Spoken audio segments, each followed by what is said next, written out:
Muscles are a very important type of tissue that allow us to perform many functions, from simpler actions such as blinking our eyes and chewing our food to more complex ones such as swimming and playing football. Muscles are essentially bundles of fibers that expand and contract to help make movement possible. These fibers are mostly repeating units of actin and myosin protein chains. If you have larger muscles, it does not mean that you have more fibers. It means that the fibers are just much larger. There are three types of muscles in our body: skeletal, smooth, and cardiac. Skeletal muscles, as suggested in their name, are attached to our skeleton or bones via tendons. As we control their movement, they are also known as voluntary muscles. Their striped appearance gives them yet another name, striated muscles.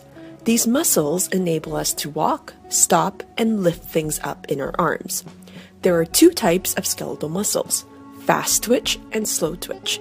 Although fast twitch muscles expand and contract very quickly and are thus responsible for powerful movements, they become tired very quickly.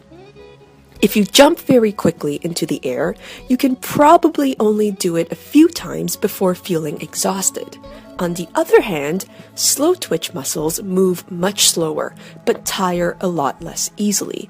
For instance, you can write with a pen for quite some time in your hand before it actually gets really tired.